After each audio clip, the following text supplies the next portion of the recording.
Bismillahirrahmanirrahim. Alhamdulillahirabbil alamin wassalatu wassalamu ala asyrafil anbiya'i wal mursalin wa ala alihi wa sahbihi ajma'in. Suara clear ke pengiran? Boleh. Ada budak-budak ya?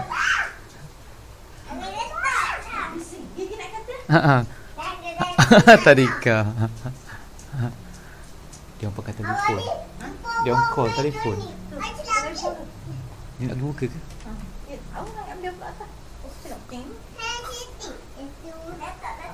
Tak apa ya, bising sikit budak-budak ya.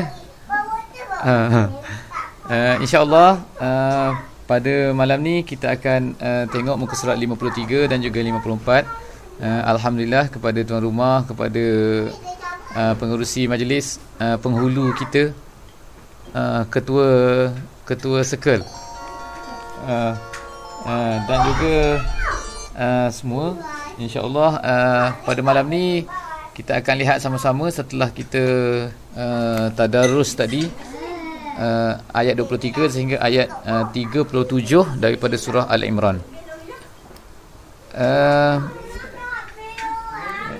InsyaAllah dalam ayat 23 kita dah baca tadi A'udzubillahi minasyaitonirrajim.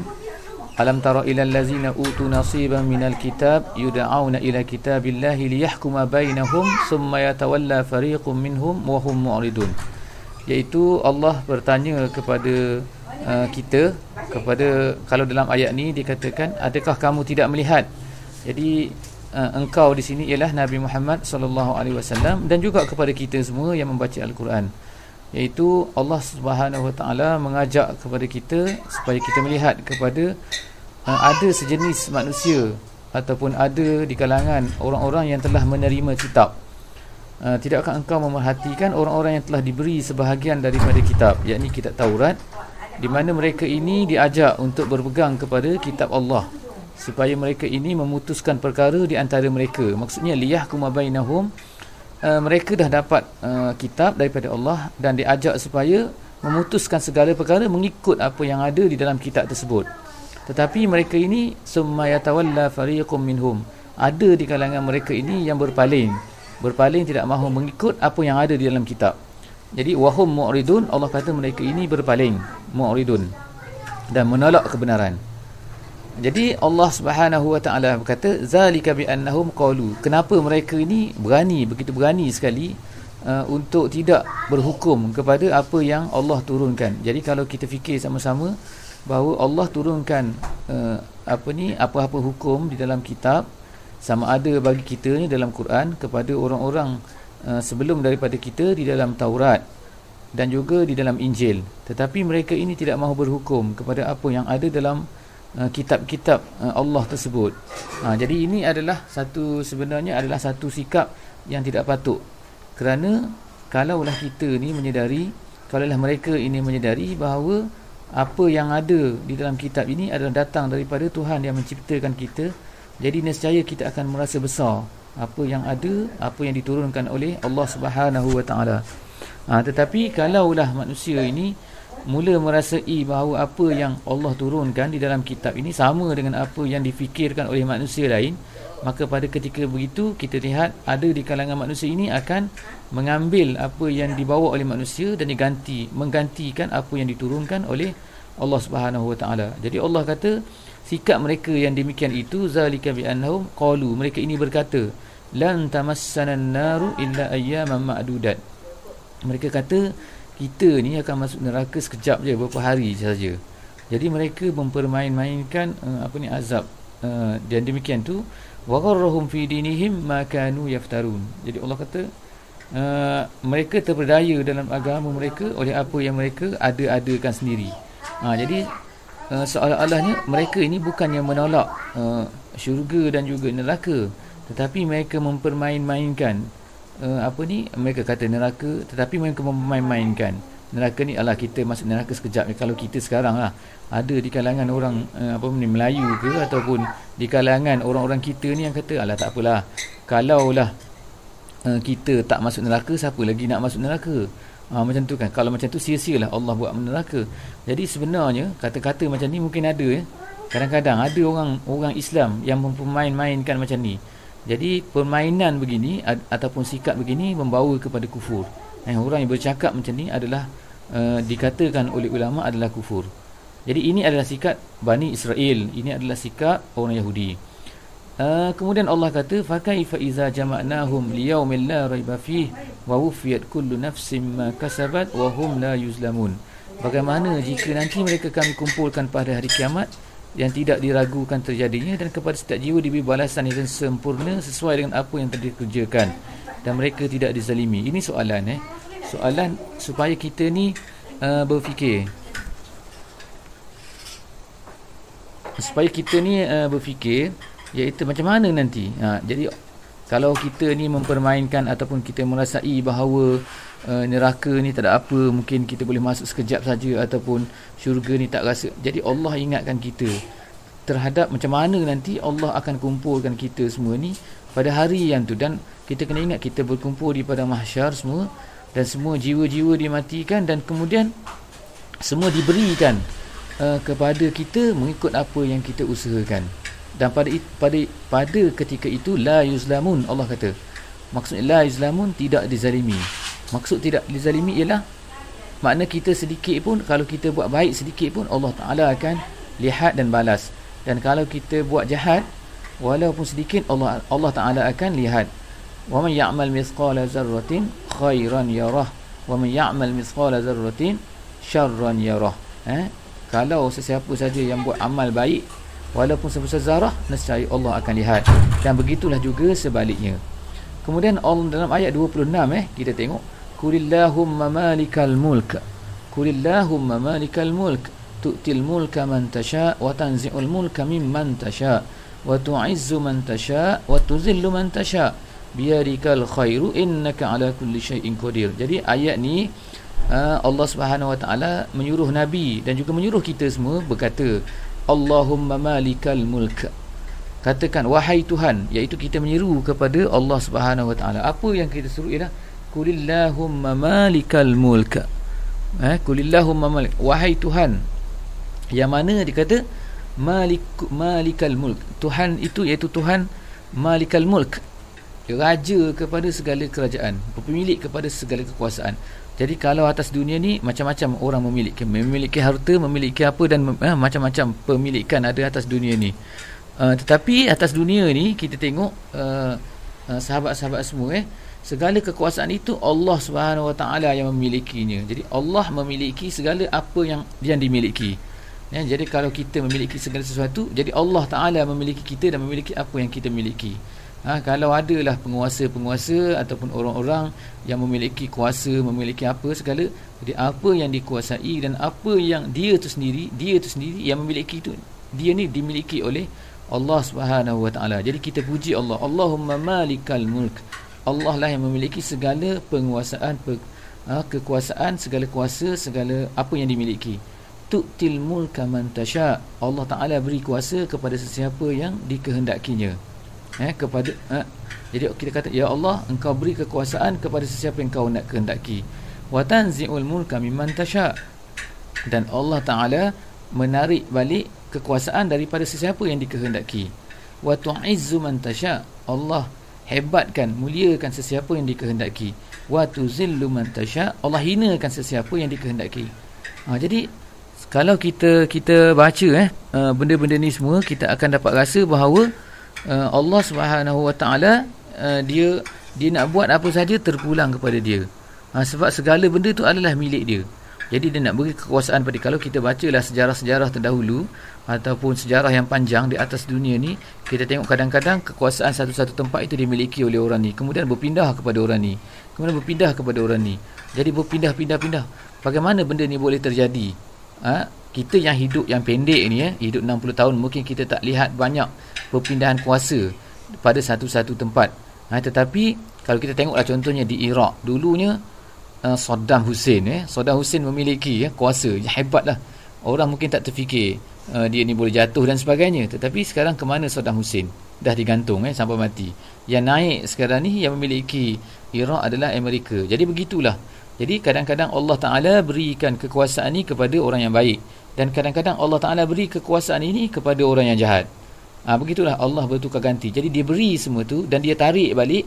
Semua tu adalah dengan kehendak, dengan hikmah dan dengan takdir yang Allah Subhanahu Wa Ta'ala saja tahu kenapa dia buat macam tu.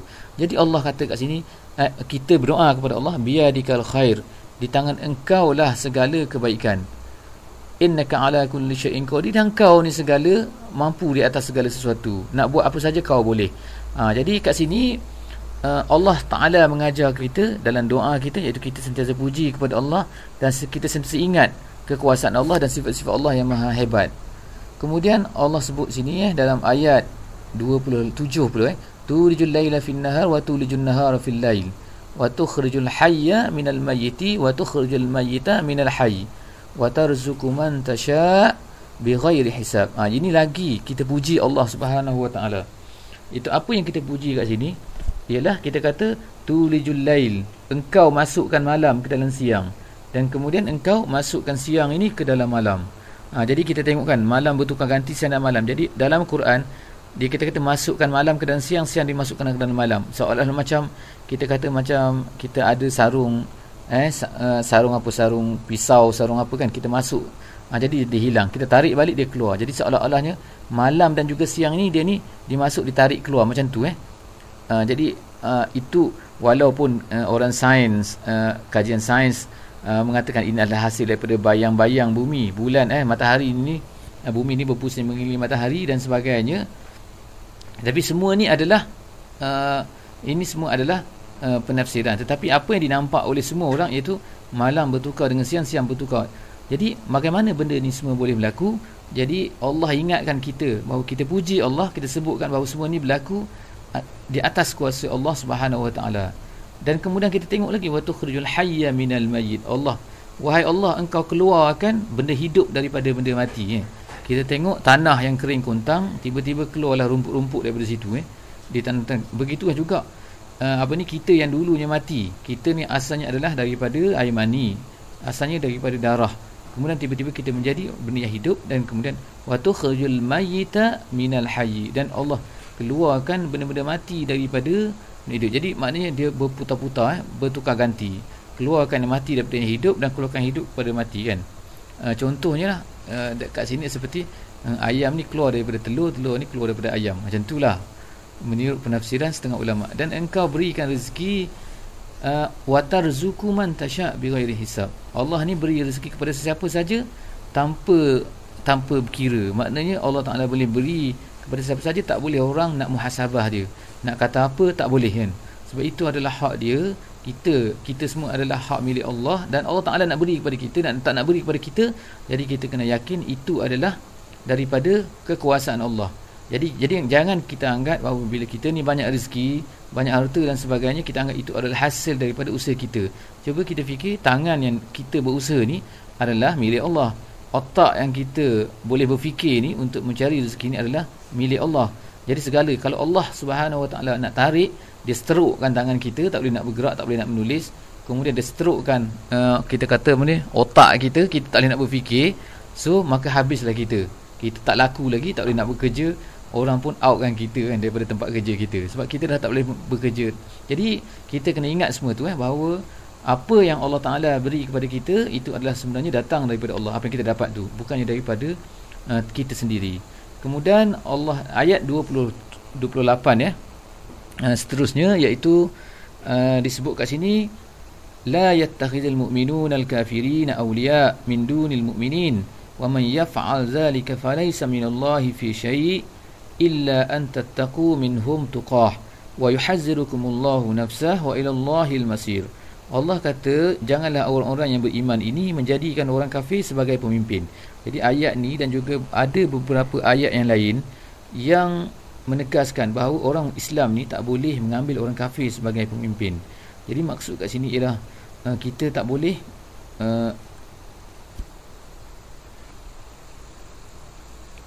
kita tak boleh melantik orang-orang kafir kan sebagai pemimpin orang Islam. Jadi kemungkinanlah dekat di Brunei kita ni tak adalah masalah tu kan. Tetapi mungkin di negara-negara yang mengamalkan ada pilihan raya dan sebagainya tu, so ni kita kena ingat kat sini kan. Tetapi dalam semua keadaan kita tak boleh memberi kepercayaan kepada orang kafir untuk menjadi ketua. Ketua maksud sini ialah ketua umum. Mungkin dalam part-part yang tertentu, dalam masalah teknikal, dalam masalah profesional yang tertentu, mungkin kita boleh beri dia kerana kepakarannya. Tetapi dalam bab-bab ketua umum, maka kita tak boleh memberikan kekuasaan kepada orang-orang kafir. Sebab orang kafir ni dia tidak berfikir sama seperti kita. Kita orang Islam, kita berfikir untuk kebaikan Islam, untuk menjaga Islam dan sebagainya. Tetapi orang kafir tak ada dalam pemikiran mereka benda-benda tersebut, perkara-perkara tersebut. Oleh kerana itulah Allah larang orang mukmin ini ambil orang kafir sebagai awliya, iaitu sebagai ketua atau pemimpin. Wa man yaf'al zalika, Allah kata siapa yang berbuat demikian, iaitu siapa yang mengambil orang kafir sebagai pemimpin, falaysa minallahi fi syai'. Allah kata maka orang itu dia tidak akan memperoleh apa pun daripada Allah. Jadi Allah tak akan layan dia, Allah tak akan pandang dia, Allah akan marah kepada dia lah ertinya kan. Illa an tattaqu minhum tuqa, kecuali lah kita buat demikian itu kerana takut, kerana ada sebab-sebab masalah yang tertentu, kerana kita takut pada mereka. Kalau kita tak buat begitu, mungkin kita kena kena seksa, kena bunuh dan sebagainya. So pada ketika itu ada pengecualian. Tapi dalam keadaan biasa yang tak ada sebab, maka kita tak boleh buat demikian. Wa yuhazzirukumullahu nafsah, dan Allah memperingatkan kamu akan seksanya. Allah ingatkan kita semua tentang dirinya, iaitu tentang seksanya. Wa ilallahil masir, dan kepada Allah lah tempat kembali. Kemudian ayat 29 insya-Allah, kul in tukhfu ma fi sudurikum aw tubduhu ya'lamullah. Jadi ini ayat prinsip lagi kan. Bila kita baca ayat-ayat begini, kita sepatutnya ingat, sepatutnya sedar, kita akan terasa kan. Jadi Allah memberi amaran selalu, kalau kamu sembunyikan apa pun dalam dada kamu, ataupun kamu tunjukkan, kamu zahirkan, semua tu Allah tahu. Wa ya'lamu ma fis samawati wa ma fil ardi, bukan saja apa dalam dada kamu Allah Taala tahu. Allah tahu ma fis samawat, apa yang ada di langit dan apa yang ada di bumi. Maknanya apa yang ada di langit dan apa yang ada di bumi ni semua benda lah.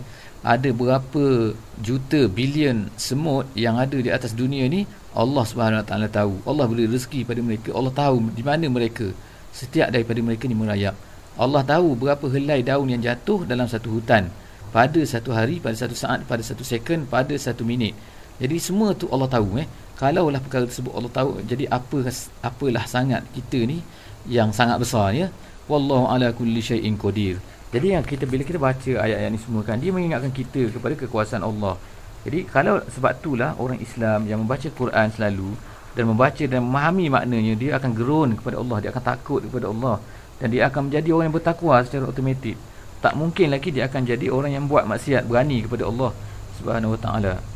Ayat 30 insya-Allah, yauma tajidu kullu nafsin ma amilat min khairin muhdara wa ma amilat min su' tawaddu law anna bainaha wa bainahu amadan ba'ida wa yuhazzirukumullahu nafsah wallahu raufun bil ibad.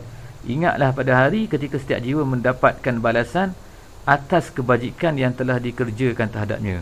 Jadi semua orang akan dapat apa yang dia buat. So dia tengok depan tu apa yang dia dapat. Dalam ayat-ayat yang lain ditunjukkan dengan bukti, iaitu dibawakan bukunya.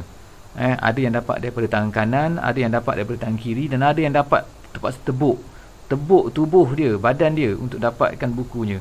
Lalu dia tengok semua yang ada dalam tu. Jadi sahabat-sahabat semua, kita ingatlah kan, apabila kita setiap kali kita ni nak buat maksiat, kita nak buat jahat, kita ni lupa pada Allah, ataupun kita nak lara, lupa ingat terlalu pada dunia, kita kena ingatkan saat-saat begini. Itu semua benda akan dikira Kemudian wama amilat min su', dan begitu juga kejahatan telah dikerjakan juga akan dibawa datang. Dia berharap jika sekiranya ada jarak yang jauh antara dia dengan hari itu. Pada ketika itu semua orang tak nak menghadapi suasana yang dahsyat itu, dan Allah ingatkan kamu akan dirinya. Sekali lagi ayat yang sama, Allah Maha Penyayang terhadap hamba-hambanya. Kemudian dalam ayat 31 insya-Allah ayat 31, kul in kuntum tuhibbunallaha fattabi'uni. Katakan Muhammad kepada semua umat kamu, kalau kamu semua cinta kepada Allah, hendaklah kamu ikut aku. Kul in kuntum. Jadi ayat ni maknanya Jadi Allah katakan, kalau kamu sayang kepada Allah, kalau kamu sayang kepada Allah, kamu nak cinta kepada Allah, ikut aku. Nescaya Allah akan cinta kepada kamu dan dia akan ampunkan dosa-dosa kamu. Allah ini Maha Pengampun lagi Maha Rahim. Jadi ikhwah semua, akhwat semua, yang ni saudara, ikhwah ni saudara lelaki, saudara lelakiku dan juga saudara perempuanku. Ikhwah akhwat dalam bahasa Arab, brothers dan sisters. Sahabat-sahabat semua, ayat ni iaitu apa tanda kita ni cinta pada Allah. Jadi tanda kita cinta pada Allah ialah kita ikut apa yang dibuat oleh Nabi, apa yang dicakapkan oleh Nabi, apa yang disuruh oleh Nabi. Kalau seorang tu kata cinta pada Allah tapi dia tak ikut apa yang diajar oleh Nabi, so sebenarnya orang tu tidak cinta kepada Nabi dan tak cinta kepada Allah. Begitu kan. Jadi tanda cinta ni bukan cinta gitu, kita rasa sayang, saya sayang pada Rasulullah, saya sayang, tapi lepas tu kita tak buat apa yang patut kita buat kan. Okey. Seterusnya Allah kata, kul atiullaha war rasul fa in tawallau fa innallaha la yuhibbul kafirin. Katakan, taatlah kamu pada Allah dan taatlah kamu pada Rasul. Fa in tawallau, jika sekiranya kamu berpaling, jadi Allah katakan, kamu paling mereka kamu tidak mentaati Allah dan mentaati Rasul, maka Allah ni sangat-sangat tak suka kepada orang-orang yang kafir. Seterusnya ayat yang seterusnya itu kita masuk kepada hizib yang lain. Hizib yang lain biasanya dia akan bawa kepada cerita yang lain. Okey ya. Sesungguhnya Allah kata ke sini, innallaha astafa Adam. Sesungguhnya Allah Ta'ala telah memilih Adam dan memilih Nuh dan memilih keluarga Ibrahim dan memilih keluarga Imran di atas alamin, iaitu Allah Ta'ala beri kelebihan kepada mereka-mereka ini, mereka-mereka yang disebutkan di sini, iaitu Allah Ta'ala telah membuat pilihan kepada Adam, Nuh dan juga keluarga Ibrahim dan keluarga Imran. Jadi ini keluarga-keluarga yang terpilih. Dan kemudian Allah Ta'ala memilih juga zuriyatan ba'duha min ba'din, iaitu satu keturunan, sebagai satu keturunan, sebahagiannya adalah keturunan daripada yang lain. Wallahu sami'un alim. Kemudian cerita seterusnya ialah cerita tentang ketika Imran berkata, dia kata, Rabbi inni nazartu laka ma fi batni muharraran fataqabbal minni. Kita kisah kelahiran Nabi Maryam dan juga kelahiran Nabi Isa alaihissalam selepas daripada itu. Iaitu ingatlah ketika isteri Imran berkata, ya Tuhanku, sesungguhnya aku bernazar kepadamu, apa yang ada dalam janin kandunganku ini akan menjadi hamba yang mengabdikan diri kepadamu. Jadi dia mengandung, kemudian dia bernazar. Jadi kemudian dia kata, maka ya Allah, terimalah daripadaku ini, nazarku ini, engkau lah maha mendengar. Tapi ketika dia melahirkan, dia berkata, ya Tuhanku, aku telah melahirkan anak perempuan. Dia ingat dia akan dapat anak lelaki, tetapi dia dapat anak perempuan. Jadi bila macam tu, bila tengok anak perempuan, jadi falamma wada'atha qalat rabbi inni wada'tuha unsa. Anak perempuan, dia kata, wallahu a'lamu bima wada'at. Jadi dia cerita kepada Allah, anak perempuan. Dia tahu, sedangkan Allah Subhanahu Wa Taala dah tahu, padahal Allah lebih tahu apa yang dilahirkan sebelum daripada dilahirkan, dan Allah Taala tahu daripada azali lagi dia ni nak lahir anak perempuan. Walaisa zakar kal unsa, memang tak sama lelaki dengan perempuan. Lalu dia memberi namakan kepadanya, wa inni samaituha Maryam wa inni u'izuha bika wa zurriyyataha minasyaitonir rajim. Dibaca doa tu, aku mohon perlindungan. Dia doa ni adalah juga doa yang boleh kita gunakan untuk kita baca kepada anak-anak yang baru lahir, iaitu kita lindungkan anak-anak kita daripada syaitan. InsyaAllah doa lengkapnya boleh minta daripada ustazah insyaAllah yang ada kat tepi tu. Okey, ni masih dengar lagi ke ni? Saya tak dengar lah ni.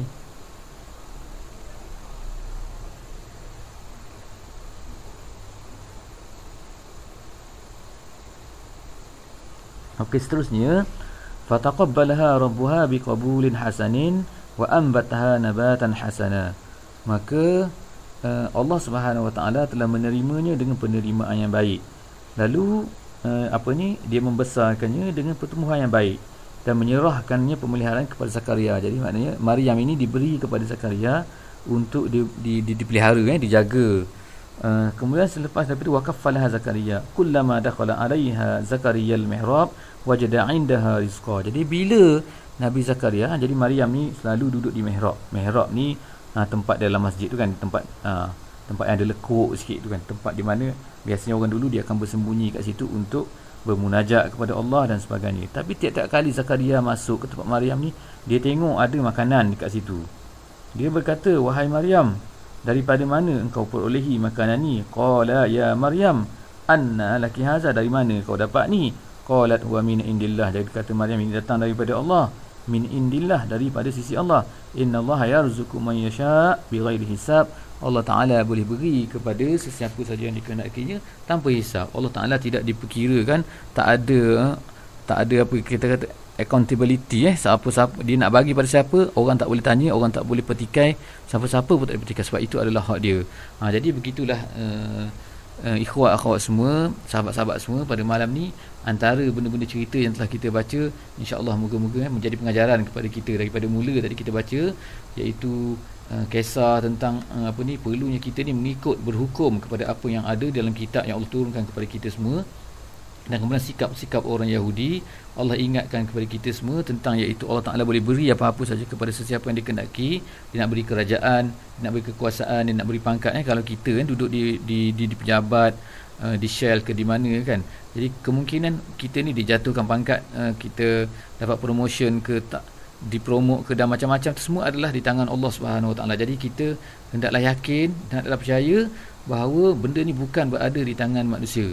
Sebab manusia yang atas daripada kita, yang jadi bos kita pun sebenarnya, dia kalau Allah Subhanahu Wa Taala nak jatuhkan pun, Allah Taala boleh jatuhkan dia. Dia tak ada kuasa langsung. Begitulah seterusnya. Kemudian sikap kita dalam masalah orang Islam tak boleh mengambil orang kafir sebagai pemimpin atasan mereka. Dan kemudian Allah sebutkan tentang hari kiamat dan sebagainya. Jadi moga-moga sahabat-sahabat semua kita dapat pengajaran insya-Allah pada malam ni. Aku qauli hadza wa astaghfirullahal azim li wa lakum. Wassalamualaikum warahmatullahi wabarakatuh.